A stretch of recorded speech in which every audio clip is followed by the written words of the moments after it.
All right.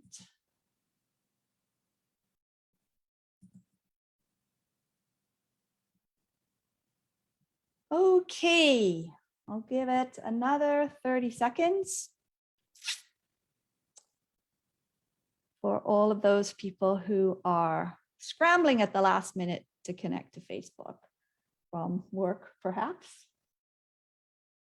So we'll wait another 30 seconds and then we'll get started because I know that everyone's time is valuable.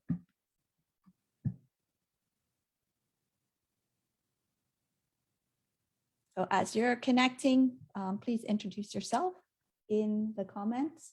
I do want to very much make this a discussion. We all can learn from each other. I'm going to present you some ideas, but the application of those ideas is infinite, I think, and certainly very different in different situations. Hello, Marilyn. Welcome, welcome. It is so much more valuable if people post and comment as this session is going on and we have some discussion. So I am going to get started. Hello and welcome to our early bird bonus training, how to reduce change resistance and stress, insights from neuroscience. And welcome, Chibo. Thank you for posting. This training is the warm-up to our 5-day training starting on Sunday, which is also free. And some of you have signed up for that as well. And that training, the purpose is to help you facilitate change with confidence and achieve better results with less effort and less stress, which was the subject of my PhD research. I'm Dr. Louise Harris, and I will be your learning facilitator during this training. And as I was saying, and as I often tell my university students, a book or a video or a webinar, a presentation can give you information, can give you instructions, but to truly learn something, you need to absorb it, reflect on it, and apply it. And so I'm here, my role is to facilitate a learning experience. I don't want to just give you information. I want to really facilitate a learning experience, which involves your participation so that you get the most out of this time. So are you ready to absorb and reflect today? If you are ready, please say yes in the chat. And please post your comments and questions in the chat as the session goes along. I'll be keeping an eye on the chat and weaving it into the discussion and into my presentation as much as possible. Thank you, Marilyn. Thank you, Jeff. This is kind of a little bit weird for me doing a Facebook live stream. This is my first time. I do a lot of training over Zoom where I can see people. And so not even seeing black squares is really strange. Okay, let's dive in. So understanding why people might resist change that your organization wants to make is critical to figuring out a strategy and plan to make the change happen successfully. Because if you misunderstand the driving factors behind the resistance, then you will most likely come up with the wrong plan to overcome the resistance. And the result will be frustration, stress, wasted time, wasted effort all around, and it will be harder to make the change happen next time. And I am sure that this is not news to any of you. This is why you have signed up for this session. You know that. There are many reasons people resist change, but today I want to talk to you about 2 fundamental reasons. And I believe, and my experience and research has shown, that if you do not address these 2 fundamental reasons, you will have a very hard time combating any of the other reasons for existence. But if you do remove these 2 resistance factors, you will be on a very strong footing to move forward and discover and overcome any other concerns people may have about change. And on top of that, people will be motivated to help figure out how to overcome their own concerns. And that's what you really want to get to. where people are motivated to help overcome their own challenges, their own concerns. So let's dive right in.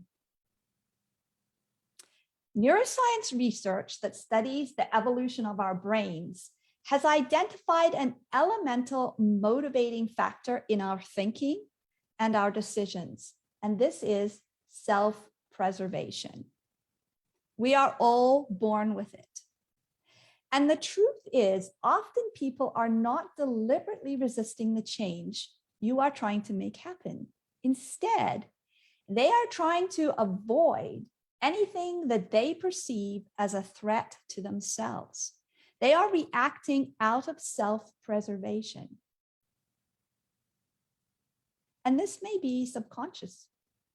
When a person hears about a change but doesn't know much about it, most people, not everyone, but most people will vaguely and subconsciously be wary of a negative experience. That will be their vague anticipation. The negative expectation may concern the change itself, what is changing, or more often, it may concern the process of making the change and see that as a threat. And if people have had negative change experiences before, and I'm sure many of you have experienced this when trying to lead or facilitate change, their subconscious will amp up the likelihood of another negative experience. They will much more strongly expect that things will not be good.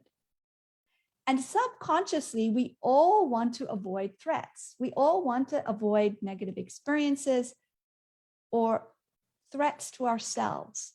And so we resist whatever we perceive is causing the threat, even when the threat is perceived subconsciously. Avoiding threats and our subconscious ability to recognize and avoid threats is how we have survived and evolved as a species. It's also how we learned and how we've been taught as children and how we've developed as an individual. Children learn that a stove is hot by touching it, and they realize touching a stove is a threat to their physical well-being. We learn that certain situations are threats to our psychological well-being.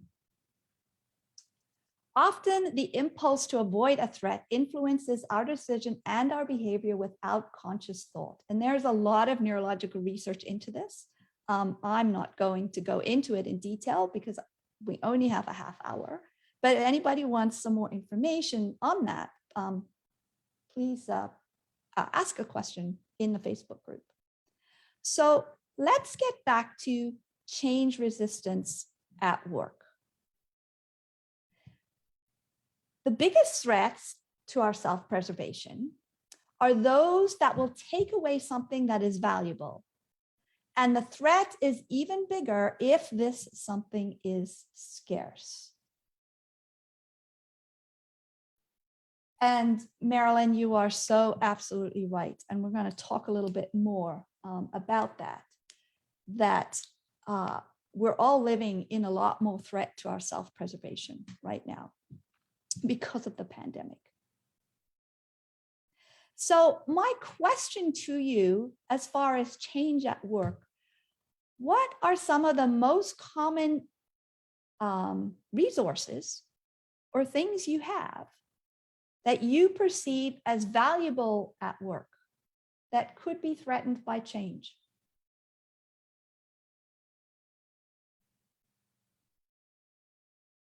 Go ahead and post. Enter in the post. Appreciation. Yeah, that's a great one. Autonomy. People networks. Office space. Yeah. Yeah. And Joseph, absorb, reflect, apply were the three. Fear of losing your job. That's a very common one. And I've certainly encountered that. Absolutely. Even when there is no likelihood of it, that's a very common one, Jermaine.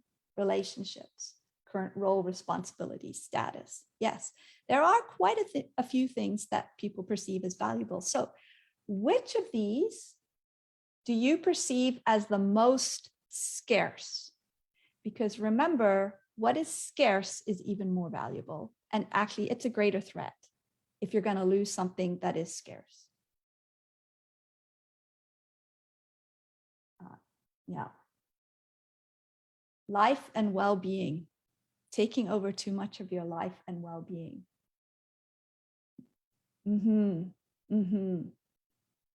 Time. Yeah. Time is a big one. Anyone else? Sanity. Yes, I think some of us are feeling our sanity is scarce right now. Financial stability is definitely scarce for some people. Self-identity. Yeah, if your responsibilities change in a drastic way. Cohesion is scarce. Cohesion, I think, is becoming more scarce right now. A lot of people are feeling that. So take a moment to reflect on which of these that people have shared or something that has not been shared that you're thinking of. Which of these are often reduced or expended a lot during a change initiative? So look back through the posts. Which of these are reduced or expended a lot during a change initiative? Stability and predictability. That's very scarce right now in the pandemic as well. And unpredictability is creating a lot more mental effort for all of us. All the things that we used to do by habit, the ways that our brain conserved energy to help us focus on important things, so many things we can't do by habit anymore. The ability to influence. Yeah. Can you think of any examples?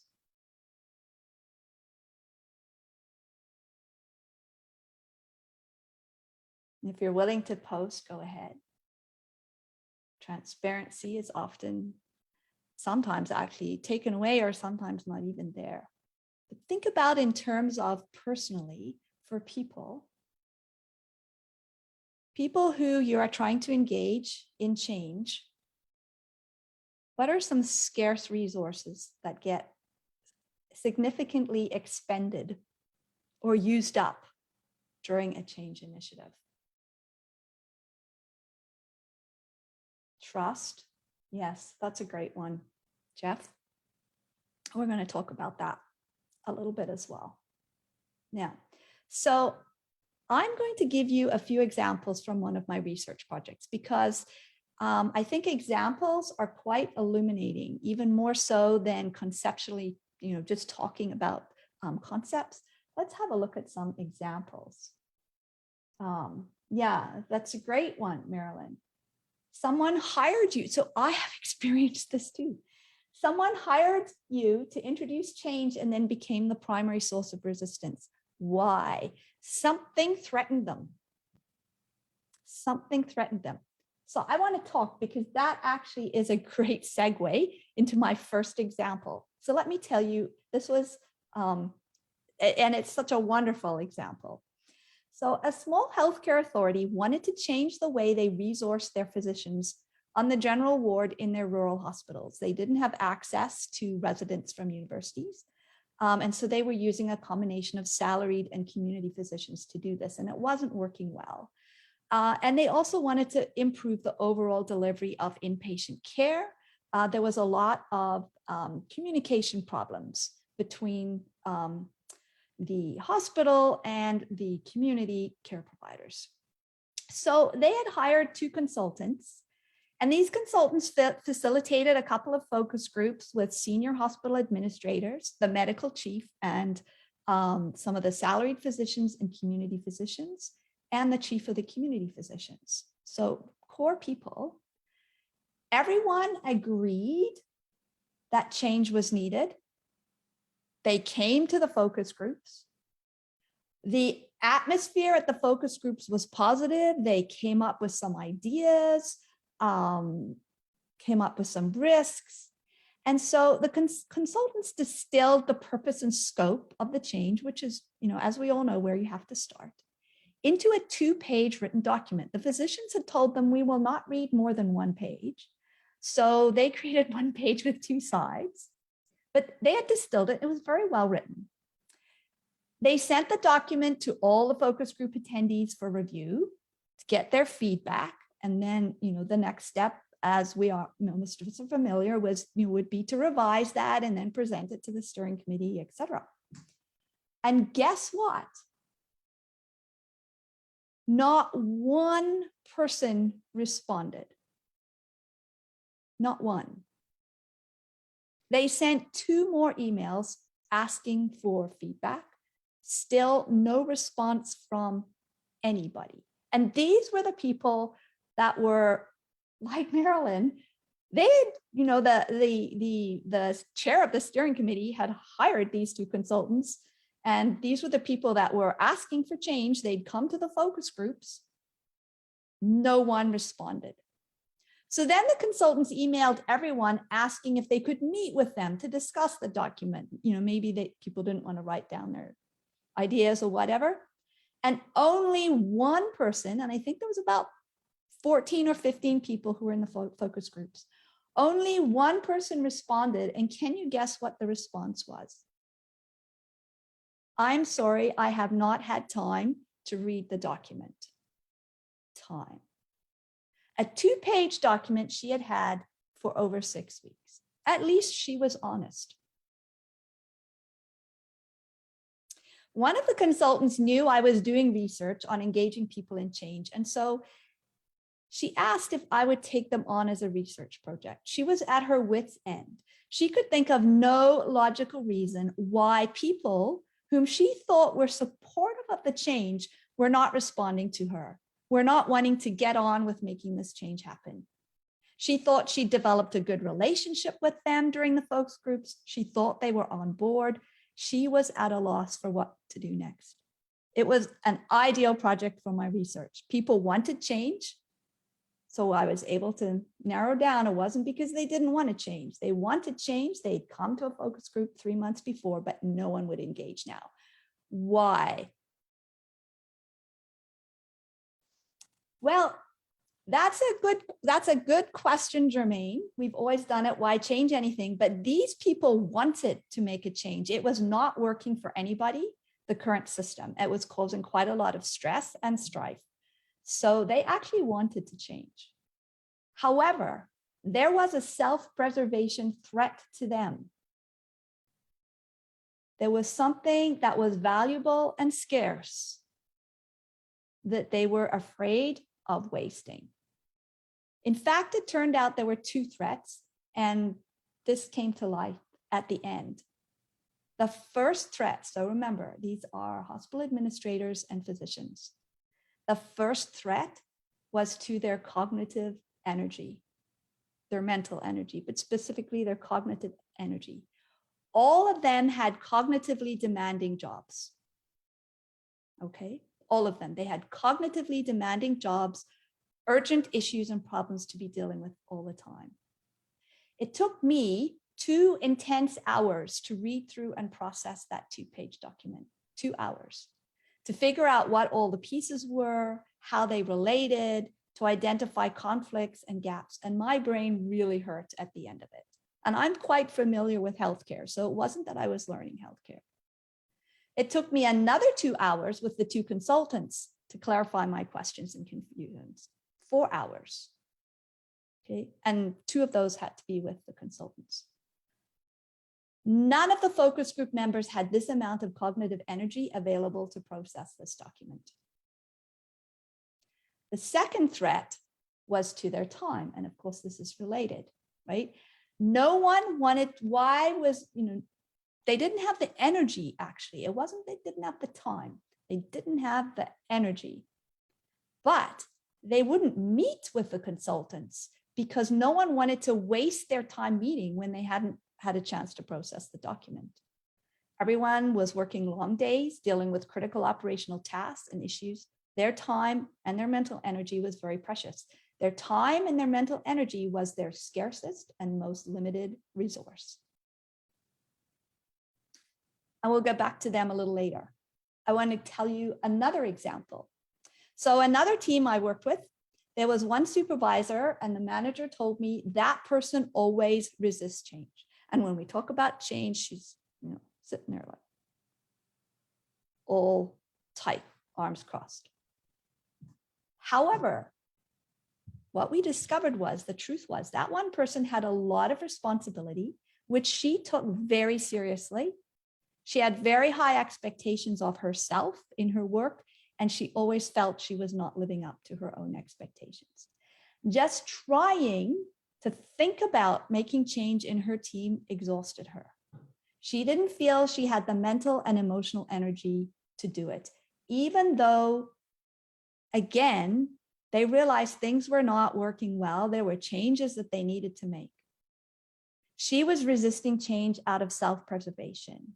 She fully agreed there was a need to change. She just didn't believe it was possible to make change happen and still have the energy to go home, care for her family at the end of the day, and basically survive, mentally survive. And this person was a very organized, capable person. So why did she think it was not possible to make the change happen without becoming mentally and emotionally exhausted? And we had a very interesting conversation with this team, which was actually, it took the social worker to speak out and lead the team, a multidisciplinary team, as to why everybody, again, I was trying to facilitate something. We had talked about the challenges. Everyone was quite happy to do that. When we got to the point of talking about, well, what should we fix first or how? Silence. Nobody said a word. This leads us to the second factor that manifests as resistance to change, which one of you have already mentioned, and that is trust.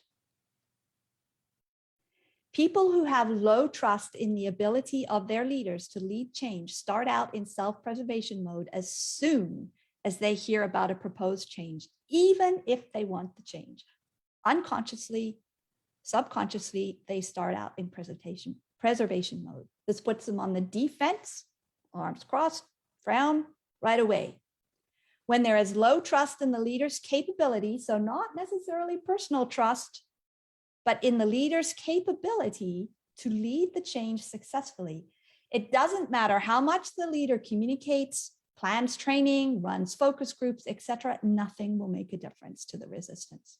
People will resist the change because they believe the change process will be unpleasant, will not work, will be stressful, and the end result will fail to achieve anything worthwhile and perhaps even make their work more difficult or tedious. In other words, a lot of wasted time and energy, which they don't have to spare. Okay, so these two are very closely related. This group, they had experienced multiple failed changes over the previous few years. Every change had stirred up misunderstanding and conflict among the teams. And it seemed in every case, the change made somebody's work more onerous or difficult. And so they would just go back to the way the things were done before. Not because they felt the way things were done before was better, but because it was easier, less stressful, even though it actually didn't work that great. This supervisor expected conflict and wasted effort. She didn't want to do it again and achieve no benefit. She was in self-preservation mode right from the start because of her lack of trust in the management's change leadership capability, or lack of trust in the process. And it turned out to be the same with the group of administrators and physicians. They also didn't trust the process.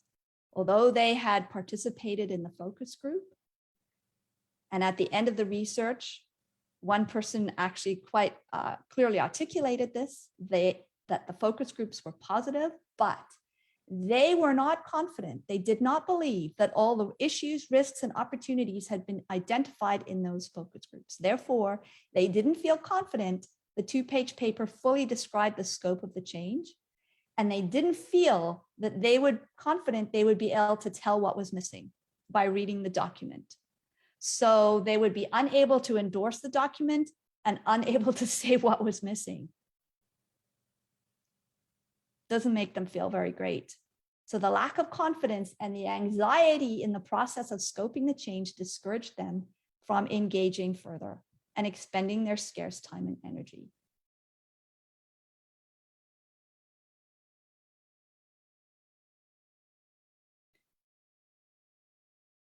Lack of trust sends self-preservation into overdrive.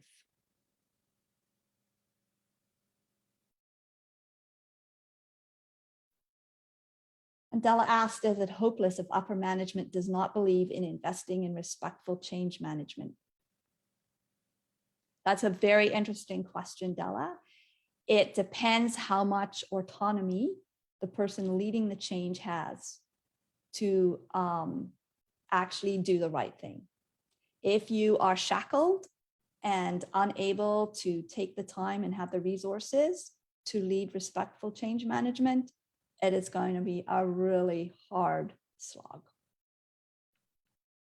So my question to you, as we're nearing the end of this time, is how much busy effort do we expend on stakeholder analysis, communication plans, trying to get people to take surveys, join focus groups, engage in communications to understand what's in it for them, all to overcome resistance. But we don't pay much attention to the two factors that are the root of manifested resistance: self-preservation and trust. Think about the last habit you tried to change. Did the effort seem too much? How many people have heart attacks?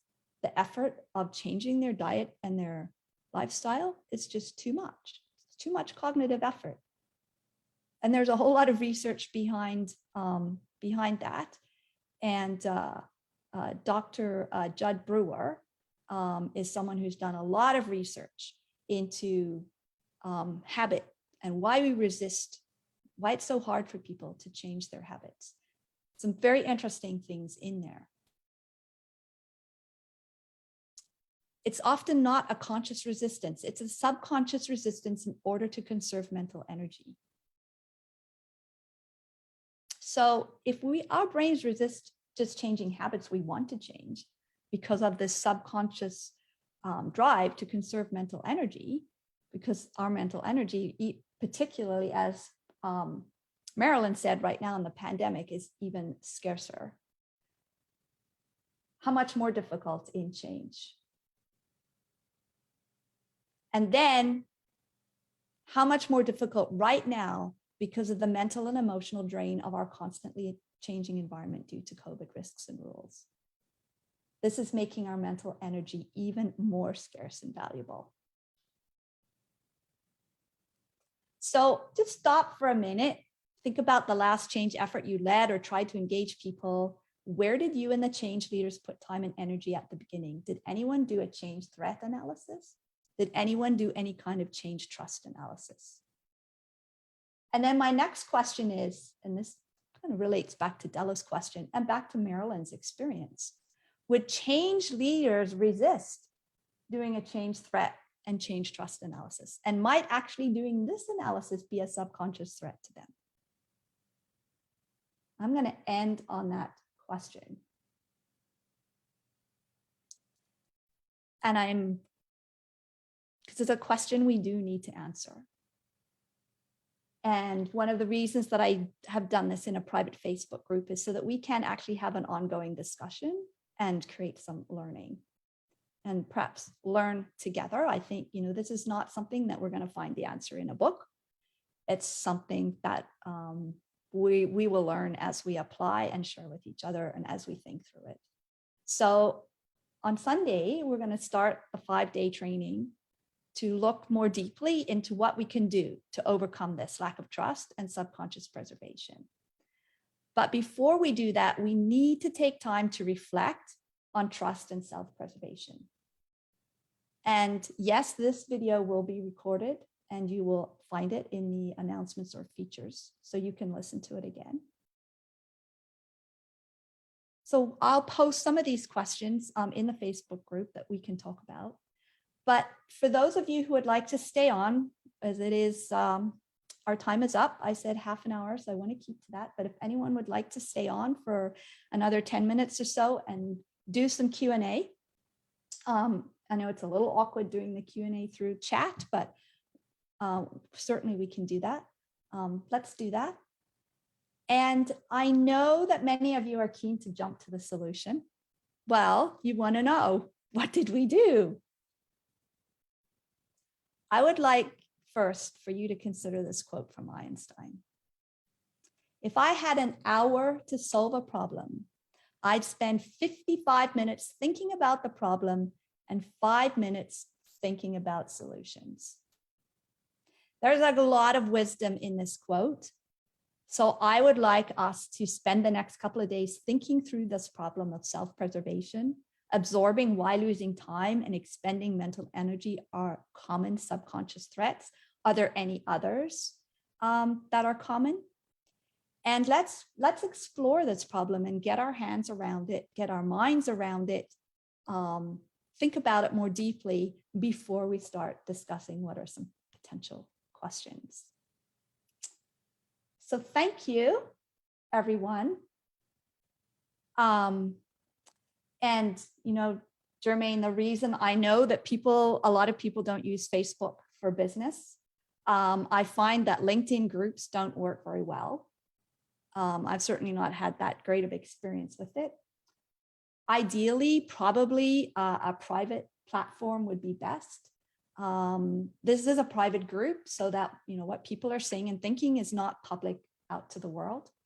And when the training is over, the group will be deleted so that, you know, just to maintain everybody's privacy and the things that we discuss. It will not be out there for the world. So that's why I'm trying to do this with Facebook. And next time, I might actually try a different platform, but it's all part of the experiment. So I do appreciate your feedback. So thank you for your feedback on that, Jermaine, because I myself don't use Facebook for anything other than my kayaking club. So I understand what you're saying. So that's it. But any questions? Anyone have any questions they would like to post or any additional comments we can discuss? Thanks, Jermaine. Yeah, and definitely do connect on LinkedIn for sure. Make individual connections. Any comments or questions from anyone that would like to talk about for the next 10 minutes or so? Welcome to do that. Otherwise, thank you very much for your time, and I hope that you do engage in the conversation.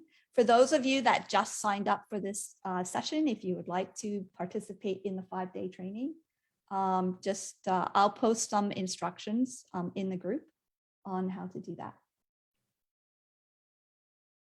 You're most welcome. It is all free. Thank you. Yeah. Peter, we need 55 minutes to think. Yes, you need a lot more than 5 minutes. Yes, I get it. Yeah, and that's another great quote, Jermaine, from Abraham Lincoln. I'll spend the first 4 sharpening my axe if I have 6 hours to chop down a tree. Yeah. Love that quote too. Oh, Marilyn. Yes. Yes. So true.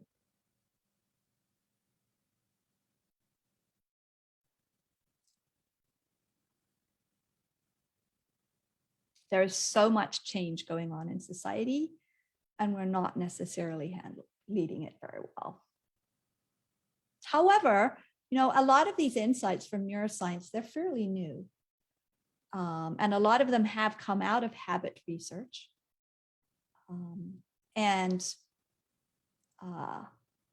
I've been applying them to change in my research and learning a lot. And I think there's still actually quite a lot more to learn.